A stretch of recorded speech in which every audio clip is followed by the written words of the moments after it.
I was making dinner when a police officer knocked on my door. Sir, your wife was in a fatal car accident an hour ago. I shook my head. Impossible, she's upstairs asleep. The officer looked confused, so I led him to our bedroom. The moment he saw her, he drew his weapon and said, Sir, step away from her. That isn't your wife. Can you imagine staring into the eyes of the person you built everything with, the mother of your child, and realizing they're not just planning to leave you, but to obliterate your entire life, steal your fortune, and walk away with your closest friend? This isn't just a story about betrayal. It's about what happens when a man who never forgets decides to unleash a storm of vengeance so precise, so utterly devastating, that it shatters every single lie and turns the tables in a way no one, especially not his enemies, could ever see coming. Marco Christian, a name that echoed with a chilling kind of power in the bustling heart of Seattle, stood at the colossal, floor-to-ceiling windows of his corner office. 42 years old, and the city itself seemed to shimmer in the afternoon light beneath his gaze, a testament to the empire he'd forged. People didn't just respect Marco, they feared him. Those steel-gray eyes? They'd witnessed countless business deals, crushing rivals with a surgical precision that left no room for doubt. Marco didn't just win, he didn't just dominate. He obliterated. Sir, your wife called about dinner tonight. His secretary's voice cut through the intercom, polite, professional, utterly devoid of warmth. And just like that, an almost imperceptible tightening crossed Marco's jaw. Jenny. His wife of 16 years. The mother of their 14-year-old daughter, Casey. The woman who, once upon a time, had looked at him with an adoration so genuine it could warm the coldest parts of him. Now she was just a voice on the intercom, reduced to scheduling dinners like a mundane business appointment. The hollowness of it was a bitter taste in his mouth. He remembered building Christian Industries from nothing. He was 20 when his father, a phantom of a man, abandoned their family. While other kids were lost in the glow of video games, Marco was lost in books, in work, in meticulous plans. By 25, he owned 3 booming tech startups. By 30, 50 million in the bank. By 35, he married Jenny Neal. Stunning brunette middle-class background, seemingly swept off her feet by his meteoric rise. And for a while, the early years, they were good. Jenny was his rock, supportive even as his relentless pursuit of wealth consumed 18-hour workdays. They had Casey, that beautiful, vibrant girl. They bought the sprawling mansion in Bellevue, lived the dream. But Marco, he'd seen potential in Wesley, a young, charismatic go-getter, and made him his partner, handing him a generous 40% of the expanding business. It felt like the American dream, a testament to his own relentless climb. But success, he now knew, bred complacency. And complacency, in Marco's world, was a fertile ground for betrayal. His phone buzzed, a jarring vibration that pulled him from his thoughts. A text from Wesley Stratton. Emergency meeting tomorrow, need to discuss the Henderson contract. Wesley. 6 feet tall, a smile that could disarm a bank vault, the kind of man Marco had once trusted. The same man he'd given 40% of his life's work to. That evening Marco arrived home, the grand Bellevue mansion feeling colder than usual. Jenny was in the kitchen, a sleek black dress clinging to her curves. Too perfectly. For a quiet dinner at home, it screamed event. You look beautiful, he said, his voice measured, as he bent to kiss her cheek. He felt her tense, a subtle stiffness under his lips. It was there, always there now. Thank you. How was your day? Her voice was laced with a forced cheerfulness that grated against his already raw nerves. Productive, he replied, watching her carefully. Wesley mentioned an issue with Henderson. Are you familiar with that client? Something flickered in her eyes, a shadow of something he couldn't quite grasp. No. Should I be? She asked, a little too quickly. Just curious. He shrugged, feigning nonchalance. You seem to know more about my business lately than you used to. Then, a burst of sunshine. Casey, their daughter, bounded into the kitchen, her blonde hair, so like her mother's, bouncing with every step. Dad, can I sleep over at Melissa Connor's house this weekend? Melissa Connor. Marco's mind, a filing cabinet of relentless detail, automatically stored the name. Her dad's a police officer. She's new at school. Really nice. Marco studied his daughter's eager face. At 14, Casey was still innocent, still believed her parents loved each other, still believed the world was fair and just. We'll see, he said, ruffling her hair, a phantom of the father he wished he could be. During dinner, Marco's gaze rarely left Jenny. She checked her phone not once, not twice, but 3 times, each attempt to hide it from his view more transparent than the last. When she excused herself for the bathroom, her purse and phone went with her. After Casey was tucked into bed, Marco retreated to his study, a glass of 20-year-old Macallan in his hand, the amber liquid doing nothing to soothe the cold dread settling in his gut. He'd built an empire on information, on the ruthless principle that knowledge was power. He knew the financial records of every competitor, the weaknesses of every rival. But he'd been utterly, tragically blind in his own home. The next morning, the first call he made was to his younger brother, Gerald Christian, an old friend and a private investigator down in Portland. They hadn't spoken in months, not since Gerald had dared to criticize Marco's obsessive pursuit of work over family. "I need you to look into something," Marco said, skipping the niceties. "Always straight to business with you." Gerald replied, a hint of resignation in his voice. "What is it?" "My wife," discreetly. "And Wesley Stratton." There was a long pause on the other end, heavy with unspoken questions. "Marco, are you sure you want to go down this road?" Gerald asked, his voice laced with an unwelcome concern. "Just do it." Marco's voice was ice. He had to know. 3 days felt like 3 lifetimes. Finally, Gerald Christian sat across from his brother in Marco's study, a manila folder resting between them like a loaded weapon. "You're not going to like this," Gerald said, his voice thick with a regret Marco had no patience for. Marco's expression remained a mask of stone as he opened the folder. Photos spilled out, a sickening cascade: Jenny and Wesley at a hotel, stolen kisses in Wesley's car, entering an apartment Marco didn't recognize. The timestamp screamed betrayal, stretching back 8 agonizing months. "There's more," Gerald added quietly, his eyes avoiding Marco's. "They've been planning something." He explained, detailing how he'd followed Wesley to a meeting with a man named Tommy Travis, a shadowy figure with connections to people who could create new identities, false documents, make people disappear. Marco's fingers drummed against his desk, the only visible sign of the inferno of rage building within him. "Go on." "I think they're planning to disappear together," Gerald stated, the words hanging heavy in the air. "Wesley's been slowly liquidating assets, converting them to cryptocurrency. And Jenny," Gerald hesitated, the name a poisoned dart. "She's been photographing documents from your home office." Marco's mind raced, a chilling clarity washing over him. "Which documents?" he demanded, his voice dangerously low. "Your insurance policies. Business contracts. Offshore accounts. Everything worth stealing." Marco stood, walked to his safe, and pulled out several files. He noticed it then, the subtle shift in their position, so minute most people would miss it. But Marco noticed everything. "How much does Wesley have access to?" he asked, turning back to Gerald, his eyes like steel. "His partnership share and what Jenny's feeding him." "Potentially everything. Your entire fortune." A laugh, cold and empty, escaped Marco's lips. "And my wife thinks she can betray me and walk away rich? With my business partner, no less." "Marco, what are you thinking?" Gerald pleaded, clearly unnerved. "I'm thinking," Marco said, pouring himself another drink, the ice clinking like tiny bells of doom, "that they've made a fatal error in judgment. They think I'm just another successful businessman they can manipulate and rob." Gerald shifted uncomfortably. "You can divorce her. Cut Wesley out of the business." "No." Marco's voice cut through the air like a razor blade. "They've declared war on me. And in war, the only acceptable outcome is total victory." Over the next week, Marco maintained his normal, composed routine, all while gathering intelligence with a meticulous, terrifying precision. Hidden cameras sprouted in his house, a tech expert monitored Jenny's phone and computer, and Wesley was followed around the clock. The picture that emerged was even more horrifying than he'd imagined. Not only were they planning to rob him blind, but they'd recruited help. Ivan Graham, Marco's accountant of 6 years, was actively assisting Wesley in hiding assets and preparing for their escape. The plan was terrifying in its elegant simplicity. Jenny would fake her own death in a car accident. The insurance payout would be enormous. With Marco devastated by grief, Wesley would gradually transfer the business assets offshore. By the time anyone realized what had truly happened, the 3 of them, Jenny, Wesley, and Ivan, would be living comfortably in some non-extradition paradise. But they had profoundly underestimated Marco Christian.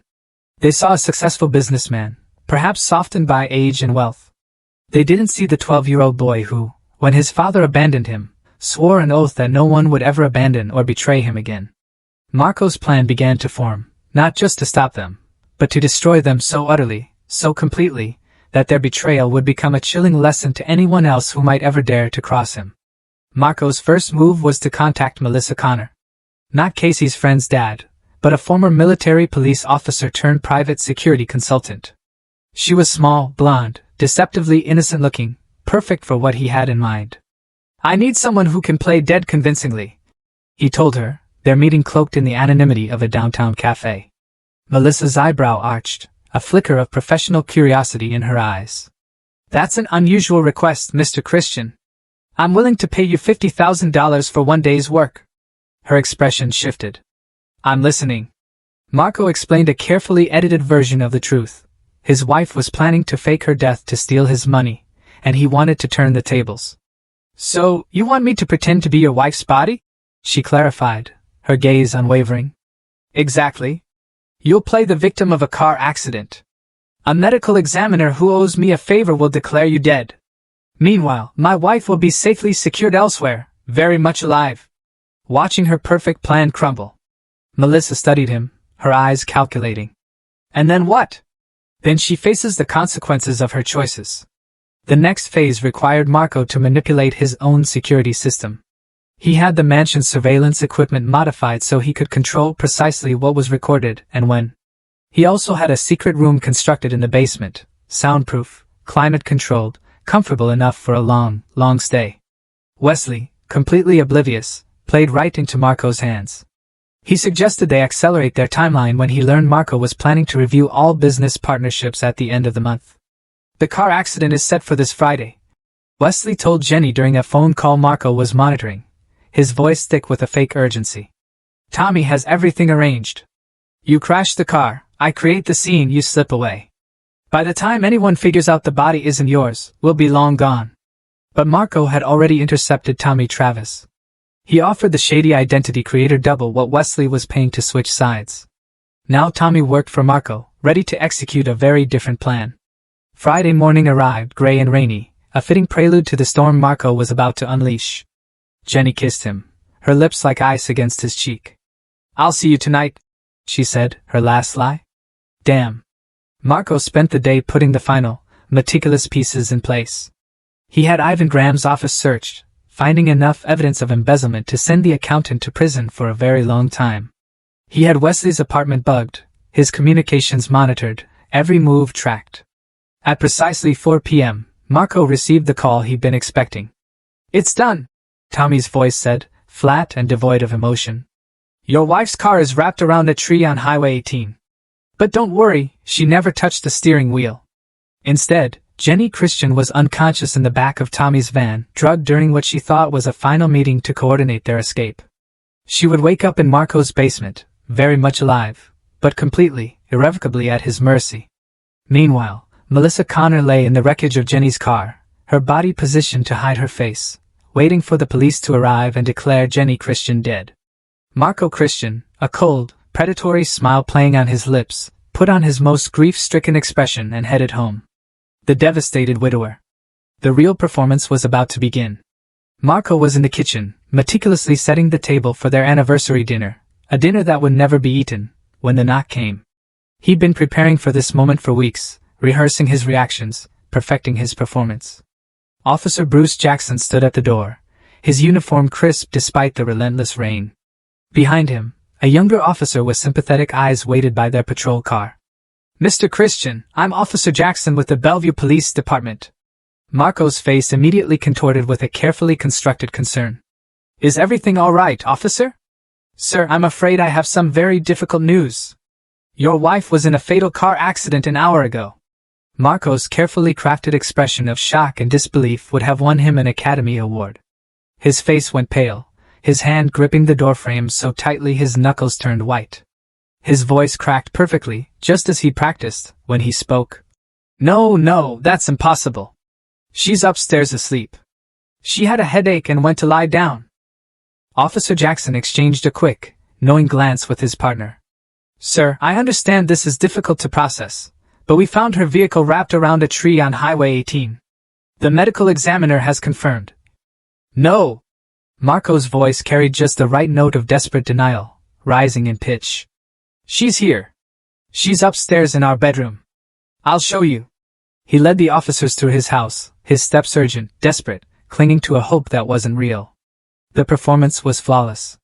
A man clinging to an impossible dream. Jenny! He called out, his voice thick with faux panic as they climbed the grand staircase. Jenny, wake up! There are police officers here with some mistake about you being in an accident. The master bedroom door was slightly ajar. Marco pushed it open, letting the officers see into the room first. On the bed, under the covers, was a feminine form. Blonde hair, so like Jenny's, spread across the pillow, face turned away from the door. See? Marco's voice was thick with relief, with vindication. She's right here. She's just sleeping. But as they approached the bed, Officer Jackson's hand moved instinctively to his weapon. He'd seen enough crime scenes to recognize something profoundly wrong. Sir, he said, his voice now carefully controlled, a subtle shift in tone that Marco had anticipated. Step away from her. The figure on the bed wasn't breathing. Wasn't moving at all. Officer Jackson drew his weapon, his partner following suit, their movements sharp, precise. Sir, step back now! Marco's expression shifted, a masterclass in evolving emotion, from relief to confusion, then to dawning horror. Another perfect performance. What's wrong? What are you doing? Jackson approached the bed, gun trained on the motionless figure. When he reached out to check for a pulse, his hand found cold, waxy skin. It wasn't Jenny. It was a mannequin.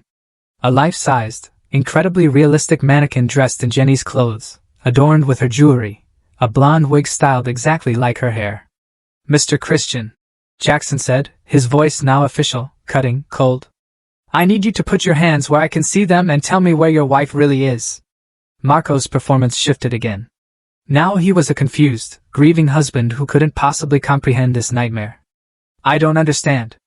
She was here when I went downstairs. She was sleeping right here. Sir, this is a mannequin, Jackson stated, his patience wearing thin. Where is your wife? I don't know. She was here. Someone took her. His voice rose with a panic that seemed entirely, terrifyingly genuine. In the basement, 30 feet below where they stood, Jenny Christian was waking up. In Marco's specially prepared room. The walls were soundproof. The door steel. There was no way out except through Marco. She would wake up to find herself in a comfortable but inescapable prison, with a monitor showing her exactly what was happening upstairs. Watching her husband give the performance of a lifetime while her lover and co-conspirators waited for news of her death. The trap was sprung. And now, the real game could begin. Jenny's consciousness returned slowly, agonizingly, like swimming up through dark, heavy water. Her head pounded, her mouth was parched, and for a terrifying moment, she couldn't remember where she was. As her vision cleared, she found herself lying on a comfortable bed, in a room she'd never seen before. The walls were painted a soothing cream, plush carpeting on the floor, a small bathroom visible through an open door, even a kitchenette with a mini-fridge. It looked almost like a luxury hotel suite, except for one crucial detail. There were no windows, and the door was clearly reinforced steel. A large, flat-screen TV mounted on the wall flickered to life, showing her husband's face. But not the Marco she knew. This Marco looked haggard, desperate, pleading with police officers. She was here! His voice, though distorted through the speakers, carried the anguish. Someone must have taken her! Jenny's blood turned to ice as she realized what she was watching. This was live footage from their bedroom, where a mannequin wearing her clothes lay motionless on their bed. A second camera angle showed Officer Jackson interrogating Marco in their living room. Mr. Christian, your wife's car was found in a fatal accident. The body at the scene has been identified as Jenny Christian, but now you're claiming she was kidnapped from your bedroom? I know how it sounds, Marco said, his voice breaking so convincingly, but I'm telling you the truth. She was sleeping upstairs when you arrived. Jenny's hands shook as the full, terrifying scope of what was happening slammed into her. The car accident, the fake death, Wesley waiting for her to escape. None of it had gone according to their plan. Marco knew. Marco had known all along. An intercom crackled to life in her room. Hello, darling. Marco's voice. Calm. Controlled. Nothing like the desperate man on the screen. I trust you're feeling better. You were unconscious for quite a while. Marco, she whispered, her voice a dry rasp, then louder, a desperate plea. Marco, what have you done? I've given you exactly what you wanted, Jenny, he replied, his tone chillingly even. You wanted to disappear, to leave your old life behind. Consider this your fresh start. Let me out of here. I'm afraid that's not possible. You see, according to the world, Jenny Christian died in a car accident this afternoon. There's even a body to prove it. Well, close enough for the initial investigation. On the screen, she watched Wesley's sleek BMW pull into their driveway. He got out, his face a mask of concern and grief, ready to play the supportive business partner, consoling his friend's unbearable loss. Wesley's here, Marco continued through the intercom. He's come to comfort me in my time of grief. Isn't that touching? The same man who's been sleeping with my wife has come to offer his condolences. Jenny watched in horror as Wesley embraced Marco at the front door, both men playing their roles perfectly. Wesley had no idea that his lover was very much alive and watching from her underground prison. You're insane, Jenny spat, bow rising in her throat. I'm thorough, Marco corrected, his voice a razor's edge. Did you really think you could steal 16 years of my life, rob me blind, and just walk away? Did you think I'd never find out about the offshore accounts, the false identities, the insurance fraud? Wesley was now in their living room, talking to the police officers. Marco, I can't believe this happened. If there's anything I can do. He doesn't know, does he? Jenny's voice was barely a whisper. Marco's voice held a dark amusement. Wesley still thinks you're dead. Still thinks his plan worked perfectly. He's probably wondering why he hasn't heard from you yet, but he'll assume you're being cautious, waiting for the heat to die down. This is kidnapping. Murder. They'll figure it out. Will they? The police have a body, a car accident, a grieving husband who clearly had nothing to do with it since he was home preparing dinner. Wesley will provide my alibi. He spoke to me an hour before the accident. Can confirm I was home cooking. The camera showed Gerald Christian arriving at the house, Marco's brother, there to provide family support during the tragedy. Jenny had always liked Gerald, thought he was the more reasonable of the two brothers. Even Gerald's playing his part, Marco said, as if reading her thoughts. He's quite the actor when properly motivated. Gerald understands family loyalty, something you never learned. Over the next 2 hours, Jenny was forced to watch a parade of people come to offer their condolences. Neighbors, business associates, even Casey's friends' parents. Everyone believed Jenny Christian was dead. And they all witnessed Marco's grief-stricken performance, a masterpiece of deception. Casey herself was at her friend Melissa Connor's house, conveniently away from the chaos, being told the devastating news by phone. Our daughter! Jenny cried, tears finally streaming down her face. You're letting her think I'm dead. Our daughter will be fine. Better than fine. She'll inherit everything that would have been yours, plus the insurance money. She'll be very wealthy, and she'll never know her mother was a cheating thief. Marco, please. The real question, Marco interrupted, his voice steel, is what happens to you now? You wanted a new identity, a fresh start. I'm prepared to give you that, but it won't be the comfortable retirement in Costa Rica you were planning with Wesley. On the screen, Wesley was saying goodbye to Marco, promising to help with funeral arrangements, to be there for whatever Marco needed. The concern in his eyes looked almost genuine. He's good, Marco said through the intercom, a dry chuckle in his voice. I'll give him that. If I didn't know better, I'd almost believe he actually cared about you. As the police and visitors finally left, Jenny watched Marco close the front door and slump against it, dropping his grief-stricken mask for the first time all day. The smile that spread across his face was cold and predatory. He looked directly into the camera, a silent acknowledgement of her presence. Phase 1 complete, he said, the words echoing in her prison. Now the real fun begins. 3 days felt like an eternity for Jenny, trapped in that soundproof room. Upstairs, or so she presumed, the world mourned her. And Wesley. Wesley Stratton sat in his downtown Seattle office, staring at his encrypted phone. No messages from Jenny. No confirmation that she'd reached the safe house Tommy Travis had arranged. Nothing. The silence was beginning to fray his nerves. He should have heard from her by now, using their predetermined code. A knock on his door interrupted his frantic thoughts. Marco stood in the doorway, looking haggard and hollow-eyed, the perfect picture of a grieving widower. "Marco," Wesley said, standing quickly, his own concern now a well-practiced mask. "You shouldn't be here. You should be home resting."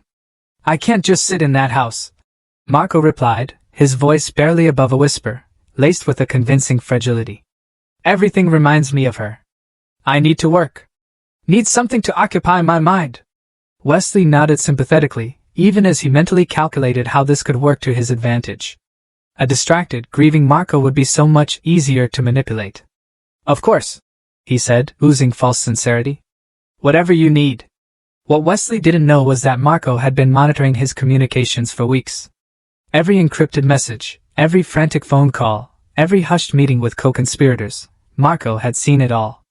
In her underground prison, Jenny watched the interaction on her monitor, seeing Wesley's false concern for the husband of the woman he claimed to love. She'd been watching for 3 days now, seeing how easily he slipped into his role as the supportive friend. "Quite the performance." Marco's voice came through her intercom, a dry, cutting observation. "I'm almost impressed by his acting ability." "Almost. He doesn't know where I am," Jenny said, her voice raw. "He thinks I escaped." "Yes, he does. And that uncertainty is eating at him. Watch his hands. See how he keeps checking his phone? He's desperate for word from you." On the screen, Wesley was indeed fidgeting, stealing glances at his phone whenever he thought Marco wasn't looking. "Marco," Wesley began carefully. "I know this is difficult, but have you thought about the business? The Henderson contract still needs attention, and there are some financial decisions that can't wait. I trust you to handle it," Marco said, a perfect blend of vulnerability and trust. "You've been such a good friend, Wesley. I don't know what I'd do without you." Wesley's smile was warm, genuine, or at least it would have seemed genuine to anyone who didn't know what Marco knew. "We'll get through this together," Wesley promised. "Jenny wouldn't want you to give up on everything you've built." "You're right," Marco agreed, a cold, silent irony in his tone. "She'd want me to fight to keep building the empire we started together." That afternoon, Marco's next move began. Ivan Graham, the accountant who'd been helping Wesley embezzle funds, received an unexpected visit. "Mr. Graham," Agent Stephanie Hogan said, sitting across from Ivan in his office, her tone clipped, authoritative. "We've received information suggesting that several business accounts have been manipulated over the past 6 months. Ivan's face went pale, a chilling realization dawning. "I don't know what you're talking about." "Really?" "Because our forensic accountants have found a very interesting trail of transactions. Money moving between accounts, cryptocurrency purchases, offshore transfers, all traced back to companies you manage." Agent Hogan slid a folder across the desk, its contents a fabricated nightmare. "That's just the beginning. We've also found evidence suggesting you've been working with others to systematically drain assets from Christian industries." "This is impossible," Ivan stammered, sweat beading on his forehead. "I would never. The evidence says otherwise. Now you can cooperate with our investigation and help us understand who else is involved, or you can become the fall guy for the entire operation. Your choice." What Ivan didn't know was that Stephanie Hogan wasn't a federal agent at all. She was another of Marco's hired actors, and the evidence was meticulously constructed to look authentic, while actually proving nothing illegal on Marco's part. But the psychological pressure was working. Within an hour, Ivan was ready to confess everything, implicating Wesley Stratton as the mastermind behind the entire embezzlement scheme. In her prison, Jenny watched security footage of Ivan's breakdown with growing horror. "You're framing them," she said, her voice choked. "I'm revealing their true nature," Marco corrected, his voice a calm, chilling counterpoint. "Ivan was stealing from me. Wesley was planning to steal millions. I'm simply accelerating the timeline. They'll figure out those aren't real federal agents. Will they? By the time anyone thinks to verify Agent Hogan's credentials, Ivan will have already confessed to multiple felonies. And Wesley? Wesley will be so busy trying to cover his tracks that he won't notice the trap closing around him." That evening, Wesley received a panic call from Ivan. "They know everything. The feds. They have evidence about the accounts, about the money transfers. I think someone tipped them off." Wesley's blood ran cold. "What did you tell them?" "Nothing yet, but they're coming back tomorrow with a warrant." Wesley, if they trace this back to you. Calm down, Wesley said, though he was anything but calm himself. Let me think. But thinking was exactly what Marco wanted Wesley to do. Every moment Wesley spent worrying about the investigation was a moment he wasn't trying to contact Jenny, or wondering why their perfect plan had gone silent. On her monitor, Jenny watched Wesley pace his apartment like a caged animal, making frantic phone calls to lawyers and frantically checking his escape routes. He's abandoning you, Marco observed, his voice cutting through her despair. The moment he thinks he might get caught, thoughts of rescuing you disappear entirely. That's the man you threw away 16 years of marriage for. Stop it. Look at him, Jenny. Really, look. He's not trying to find you. He's not worried about your safety. He's only concerned about saving himself. As if to prove Marco's point, Wesley's next call was to Tommy Travis, but not to ask about Jenny's whereabouts. Instead, he was demanding a new identity for himself, wanting to disappear immediately. My wife is dead, Jenny whispered, watching the man she'd risked everything for abandon her without a second thought. No, Marco said softly. Jenny Christian is dead. But you're something new. Now the question is, what do you want that something to be? The trap was working perfectly. Wesley was panicking, making mistakes, burning bridges in his desperate attempt to escape. And soon Marco would spring the final phase of his revenge. The one that would destroy not just Wesley's life, but everything he'd ever hoped to build on the ruins of Marco's marriage. 1 week after Jenny's supposed death, Wesley Stratton made his fatal mistake. Desperate to escape what he believed was a federal investigation, he accessed the hidden accounts containing the money he'd stolen from Christian Industries. Unaware that Marco was monitoring every single digital move he made. The moment Wesley began transferring funds to his escape account in the Cayman Islands, Marco struck. In her underground room, Jenny watched the security monitors as police cars surrounded Wesley's apartment building. But these weren't Marco's hired actors. These were real Seattle Police Department officers, armed with genuine warrants. How? She whispered, her voice barely audible. Wesley just moved $2.3 million in stolen funds across international borders. Marco's voice explained through the intercom, devoid of emotion. That's federal wire fraud, money laundering, and theft. I simply provided the evidence to the appropriate authorities. On the screen, Officer Bruce Jackson, the same officer who'd responded to Jenny's accident, led the team that broke down Wesley's door. Wesley Stratton, Jackson announced, his voice booming as Wesley was handcuffed in his pajamas. You're under arrest for embezzlement, wire fraud, and conspiracy to commit theft. This is insane, Wesley shouted, struggling against the cuffs. I haven't done anything wrong. But the evidence was overwhelming. Marco had meticulously documented every illegal transaction, every stolen dollar, every false document. Wesley's own greed had provided the rope for his hanging. The beautiful part, Marco continued, his voice a low, satisfied hum, is that in trying to escape with his stolen money, Wesley proved he's guilty of everything I'm accusing him of. No jury in the world will believe his claims of innocence. As Wesley was dragged away in handcuffs, Jenny noticed something that made her blood freeze. Standing in the crowd of onlookers was Gerald Christian, Marco's brother, who was supposed to be providing family support during this difficult time. But Gerald wasn't watching Wesley's arrest with surprise or concern. He was watching with chilling satisfaction, even taking photos with his phone. Gerald was part of this from the beginning. Jenny realized, the words tasting like ash.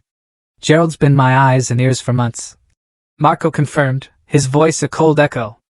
Every piece of evidence against Wesley, every detail about your affair, Gerald gathered it all. Family loyalty, Jenny, something you never understood. The next visitor to arrive at their house was Casey, Marco's 14-year-old daughter, returning from her extended stay at the Connor family home. Jenny watched through the monitors as her daughter hugged Marco, both of them crying. Casey from grief, deep and raw. Marco from what appeared to be relief at having his daughter home, a relief mixed with the perfect illusion of sorrow. Dad, I still can't believe Mom's really gone, Casey said, her voice breaking, a heart-wrenching sound. Marco held her tightly. I know, sweetheart, but we'll get through this together. Your mother loved you more than anything in the world. Watching this scene, Jenny finally broke down completely. Her daughter was in agony, believing her mother was dead, while Marco comforted her with such calculated lies. The cruelty of it was staggering. Let me see her, Jenny pleaded through the intercom, her voice hoarse with tears. "Please, Marco, let me see Casey. Casey is mourning her mother." Marco replied coldly. "Jenny Christian is dead. Remember? You made that choice when you decided to fake your death and abandon her." "I wasn't abandoning her. The plan was to bring her with me once everything settled down. The plan was to steal $50 million and disappear, leaving me and Casey to deal with the aftermath. Don't rewrite history now that you're caught." Over the following days, Jenny was forced to watch as her carefully constructed life continued without her. Casey returned to school, where she was treated with sympathy and kindness by everyone who knew her mother had died. Marco played the devoted single father, taking time off work to care for his grieving daughter. Meanwhile, Wesley's arrest had made headlines. "Local business partner arrested in massive embezzlement scheme," read the Seattle Times. The article detailed how Wesley Stratton had allegedly stolen millions from Christian Industries over several months, using his partnership position to access company accounts.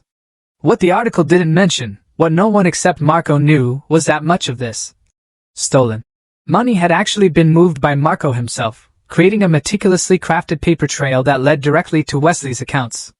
"You framed him," Jenny accused during one of their daily, chilling conversations. "I exposed him," Marco corrected, his voice calm, confident. "Wesley was stealing from me. Maybe not millions, but he was embezzling. The cryptocurrency accounts were real. The offshore transfers were real. I simply enhanced the evidence." "Enhanced? You manufactured evidence." "I documented his crimes. The fact felonies." "And Wesley? Wesley will be so busy trying to cover his tracks that he won't notice the trap closing around him." That evening, Wesley received a panic call from Ivan. "They know everything. The feds. They have evidence about the accounts, about the money transfers. I think someone tipped them off." Wesley's blood ran cold. "What did you tell them?" "Nothing yet, but they're coming back tomorrow with a warrant." "Wesley, if they trace this back to you." "Calm down," Wesley said, though he was anything but calm himself. "Let me think." But thinking was exactly what Marco wanted Wesley to do. Every moment Wesley spent worrying about the investigation was a moment he wasn't trying to contact Jenny, or wondering why their perfect plan had gone silent. On her monitor, Jenny watched Wesley pace his apartment like a caged animal, making frantic phone calls to lawyers and frantically checking his escape routes. "He's abandoning you," Marco observed, his voice cutting through her despair. "The moment he thinks he might get caught, thoughts of rescuing you disappear entirely. That's the man you threw away 16 years of marriage for." "Stop it. Look at him, Jenny. Really, look. He's not trying to find you. He's not worried about your safety. He's only concerned about saving himself."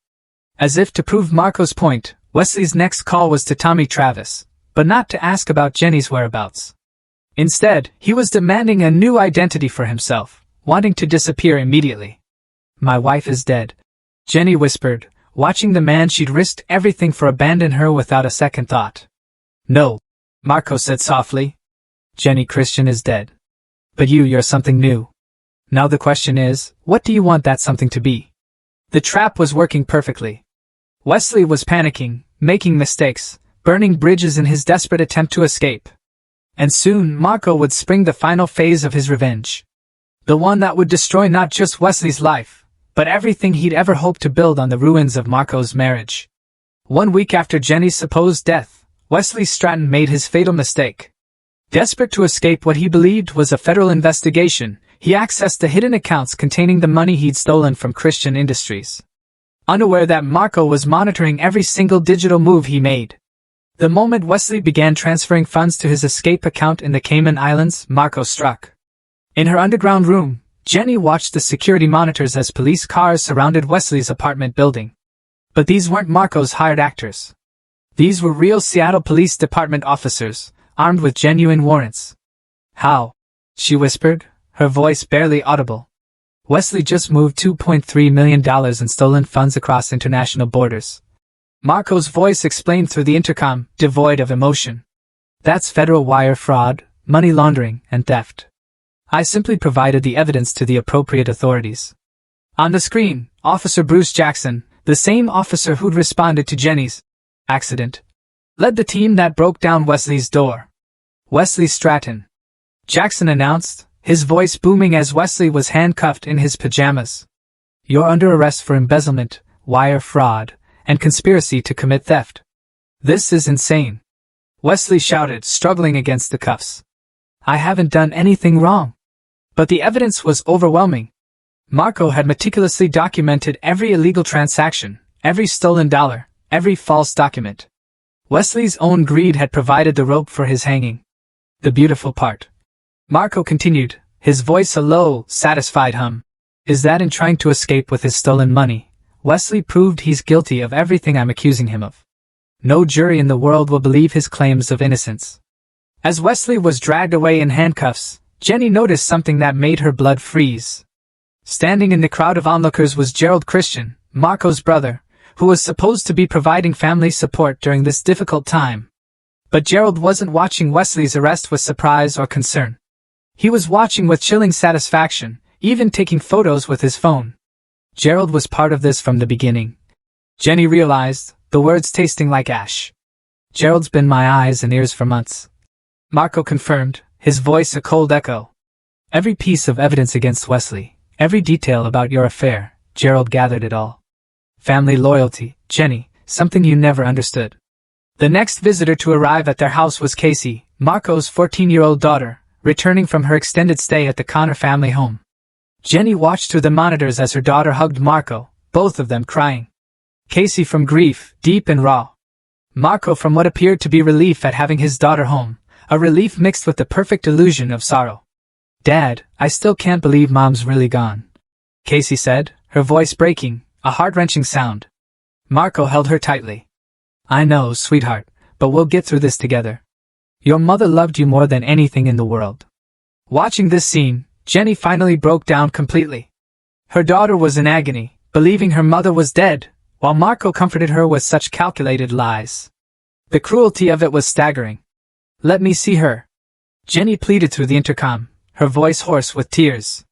"Please, Marco, let me see Casey. Casey is mourning her mother." Marco replied coldly. "Jenny Christian is dead. Remember? You made that choice when you decided to fake your death and abandon her. I wasn't abandoning her. The plan was to bring her with me once everything settled down. The plan was to steal $50 million and disappear, leaving me and Casey to deal with the aftermath. Don't rewrite history now that you're caught." Over the following days, Jenny was forced to watch as her carefully constructed life continued without her. Casey returned to school, where she was treated with sympathy and kindness by everyone who knew her mother had died. Marco played the devoted single father, taking time off work to care for his grieving daughter. Meanwhile, Wesley's arrest had made headlines. "Local business partner arrested in massive embezzlement scheme," read the Seattle Times. The article detailed how Wesley Stratton had allegedly stolen millions from Christian Industries over several months, using his partnership position to access company accounts. What the article didn't mention, what no one except Marco knew, was that much of this stolen money had actually been moved by Marco himself, creating a meticulously crafted paper trail that led directly to Wesley's accounts. "You framed him," Jenny accused during one of their daily, chilling conversations. "I exposed him," Marco corrected, his voice calm, confident. "Wesley was stealing from me. Maybe not millions, but he was embezzling. The cryptocurrency accounts were real. The offshore transfers were real. I simply enhanced the evidence." "Enhanced? You manufactured evidence." "I documented his crimes. The fact, the journey." But as they neared their destination, he finally spoke. "You know, he still loves you," Gerald said quietly, his gaze fixed on the road ahead. "Funny way of showing it. Marco doesn't forgive. Never has. Not since our father left. But he also doesn't hate without cause. What you did to him. What you did to Casey. It broke something in him that can't be fixed. I made a mistake. People make mistakes." Gerald glanced at her in the rearview mirror, his eyes holding a profound weariness. "Mistakes are forgetting anniversaries or leaving the milk out. What you did was calculated betrayal, over months. There's a difference." They drove in silence until they reached Bethany Hickman's new home, a small apartment above a bookstore in a town so remote it barely appeared on maps. "This is it," Gerald said, handing her a set of keys and an envelope. "Your new identity, social security card, driver's license, and enough money to get started. There's a job waiting for you at the hardware store. They think you're a widow from California looking for a fresh start. Will I ever see you again? No. As far as the world is concerned, Gerald Christian helped bury his sister-in-law 2 weeks ago. Bethany Hickman has no connection to anyone named Christian. As Gerald drove away, leaving her standing on a dusty street in the middle of nowhere, Jenny realized that Marco's revenge was complete. She was alive, yes, but Jenny Christian was truly dead, buried in a cemetery in Seattle while her daughter mourned and her husband moved on with his life. But she was alive, and that was more than Wesley could say from his federal prison cell. 6 months later, Marco Christian stood in his Seattle office, looking out at a city that no longer held any painful memories. Wesley Stratton had been sentenced to 35 years in federal prison. Ivan Graham had completed his cooperation agreement and disappeared into witness protection, a ghost. The insurance company had paid out Jenny's life insurance policy without question. Christian Industries was more profitable than ever, having absorbed Wesley's partnership share and, more importantly, eliminated the systematic theft that had been bleeding money for months. Marco's net worth had actually increased since his wife's death. Casey was thriving.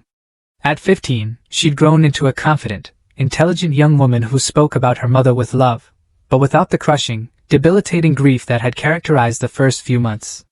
She was getting straight A's, had been accepted into a summer program for gifted students, and seemed genuinely, brightly happy. "Dad, are you ready for dinner?" Casey asked, poking her head into his office, her smile infectious. "Almost finished here," Marco replied, closing the file he'd been reviewing. "Good. I'm making that pasta dish Mom taught me before."